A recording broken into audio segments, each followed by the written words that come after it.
কি ব্যাপার বলতো তোর? ভোর সন্ধ্যাবেলা দেখা করতে ডাকলি, কিছু কথাও বলছিস না। তোর চাকরির কোনো ব্যবস্থা হলো? আরে ওই জন্যই তো ঘরে বসে পড়ছিলাম, তুই ডেকে নিলি হুট করে। কালকে দুটো ইন্টারভিউ আছে, হয়ে যাবে ঠিক। আর না হলে? না হলে আবার ইন্টারভিউ দেবো। দেখ আমি তো চেষ্টা করছি বল, আর এখনো তো সময় আছে আমাদের হাতে। নাকি নেই? বাড়ি থেকে বিয়ে ঠিক করেছে। আমি আর পাচ্ছিলাম না, জানিস তো, বাবা মার এই রোজ সম্বন্ধ আনার কম্পিটিশনে আমি আমি হেরে গেলাম, তাই তো? তাই আজকের দেখা করাটা কম্পিটিশনে লাস্ট হওয়ার কনসোলেশন প্রাইজ। শুভ প্লিজ, এতগুলো বছর ওয়েট করেছি তোর জন্য, এতগুলো সম্বন্ধে না বলেছি, শেষে বাবার বন্ধু ছেলে। এত রিচ আর সেটেল বেরোলো যে না বলতে পারলি না, তাই তো?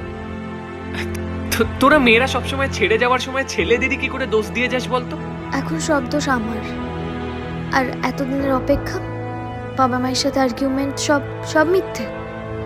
এই অপেক্ষাটা আমার জন্য নয়, আমার থেকে বেটার কাউকে পাওয়ার জন্য ছিল। তাই তোর অপেক্ষা নয়, তোর ভালোবাসা মিথ্যে। ভালো থাক। আমি গাড়ি এনেছি, তোকে ছেড়ে দিই।